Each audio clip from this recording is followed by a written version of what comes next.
안녕하세요. 오늘 저희는 쿠 리서치 자료를 바탕으로 에포케 AI라는 기술에 대해 좀 깊이 들어가 보려고 합니다. 네, 안녕하세요. 이게 스스로 학습하고 계속 똑똑해지는 개인 맞춤형 AI라고 해서 저도 되게 흥미롭게 봤습니다. 근데 시작하기 전에 기존 AI의 한계점부터 좀 짚어볼까요? 네, 그렇죠.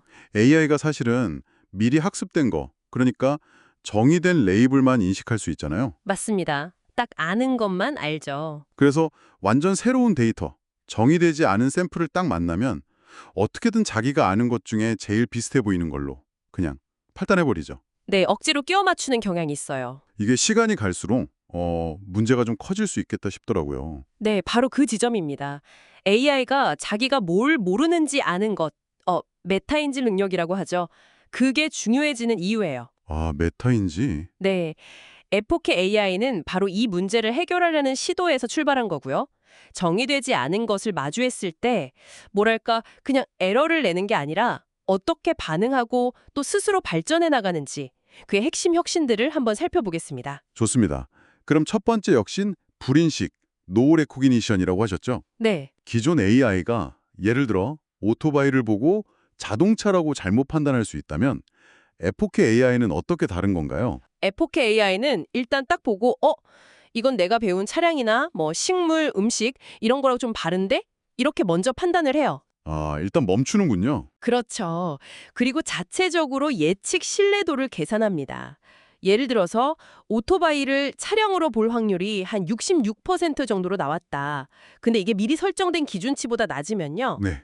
섣불리 이거 차량 이렇게 단정하지 않고 불인식으로 처리해버리는 거죠. 아하. 그러니까 잘못된 분류를 애초에 막는 거예요. 모르면 모른다고 하는 거죠. 모르면 모른다.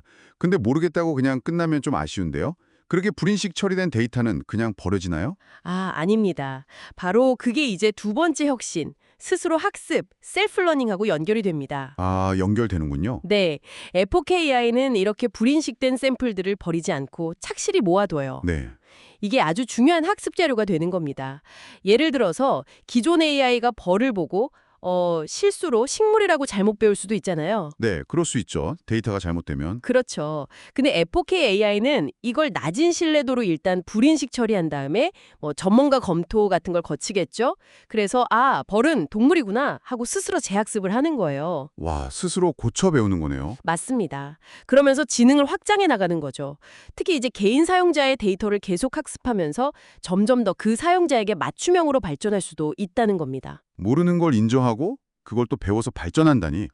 와, 진짜 약간 사람 같은데요? 네, 그런 면이 있죠. 그런데 완전히 모르는 거 말고 아는 만큼이라도 좀 알려주면 훨씬 유용할 것 같다는 생각도 들어요. 정확하십니다. 그게 바로 세 번째 혁신, 부분인식 파셜 레코그니션의 역할입니다. 네.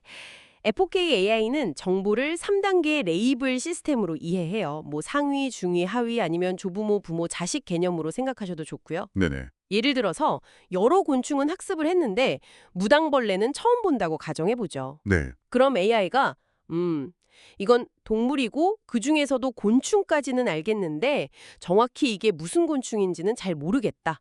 이런 식으로 반응하는 거예요. 아, 아는 데까지 알려주는군요. 그렇죠. 그래서 최종 결과는 동물, 곤충 이렇게 아는 범위까지 최대한 구체적인 정보를 제공하는 겁니다. 모호함을 다루는 방식이 훨씬 정교해진 거죠. 이야, 완전히 모른다고 하는 것보다 훨씬 실용적이네요, 진짜. 네, 훨씬 유용하죠. 그럼 이런 기능들이 실제로 우리 생활에서는 어떻게 쓰일 수 있을까요? 뭐 응용 사례 같은 게 있을까요? 활용 분야는 정말 많을 것 같은데요. 예를 들어 개인 금융거래, 사용자의 평소 패턴하고 좀 다른, 그러니까 정의되지 않은 새로운 유형의 거래가 발생했다. 네. 이걸 불인식 기능으로 바로 감지해서 이거 좀 이상한데요? 하고 보안 위협을 알릴 수 있는 거죠. 아, 금융사고 예방에 도움이 되겠네요. 그렇죠. 또 의료 분야에서도요. 환자 스캔 영상을 볼 때 기존에 알려지지 않았던 어떤 이상 징후, 즉 불인식 샘플을 발견할 수 있어요. 네. 그러면 이제 부분인식 정보, 예를 들어 간의 특정 부위에 이상 소견이 보인다 정도까지 알려주고 이걸 바탕으로 전문가가 검토해서 새로운 질병의 조기 진단 단서를 짜줄 수도 있는 거고요. 와, 진단에도 활용이 되는군요. 네. 더 나아가서는요, 이 3단계 레이블 시스템 자체가 진단 프로세스를 혁신할 수 있습니다. 이걸 뭐 네 번째 혁신이라고 볼 수도 있겠는데요. 네 번째 혁신? 네. 만약에 사용자가 피로감이랑 체중 증가 때문에 건강 스캔을 요청했다고 쳐보죠. 네. 그럼 AI는 먼저 감지된 여러 증상들, 이게 하위 레이블인데 뭐 체지방 증가, 피로감 이런 것들을 쫙 분석해요. 네. 그리고 이 증상들의 공통된 핵심 원인이 뭘까? 이걸 중위 레이블로 찾아냅니다. 예를 들면 내분비계 이상 가능성 같은 거죠. 아, 증상들을 묶어서 패턴을 찾는군요. 맞습니다. 그리고 최종적으로는 가장 근본적인 원인, 즉 상위 레이블, 예를 들어 갑상선 기능 저하증 의심 이런 식으로 진단을 내리고 거기에 맞는 관리 방안까지 제안하는 거죠. 와, 단계적으로 원인을 파고드는 거네요. 네, 아주 심층적인 진단이 가능해지는 겁니다. 정리를 좀 해보면 F4K AI는 첫째, 불인식으로 잘못된 판단을 막고 네, 둘째, 스스로 학습으로 계속 성장하고 그렇죠. 셋째, 부분인식으로 아는 만큼 정보를 주고 맞습니다. 그리고 이 모든 걸 활용해서 단계별 진단까지 가능하다. 핵심은 결국 AI가 자기 한계를 알고 그걸 넘어서려고 계속 배운다는 점인 것 같아요. 정확합니다. 단순히 정보를 막 처리하는 걸 넘어서서 자기 지식의 경계가 어딘지 스스로 인지하고 그걸 더 확장해 나간다는 점에서 AI가 앞으로 어떻게 진화할지 보여주는 굉장히 흥미로운 접근이라고 생각합니다. 네. 어떻게 보면 진짜 생각하는 기계에 한 걸음 더 다가선 모습이라고 할 수도 있겠죠? 오늘 저희가 함께 살펴본 쿠어리서치의 F4K AI.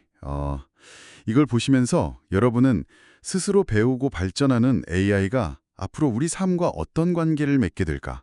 이런 질문 한번 던져보시면 어떨까요?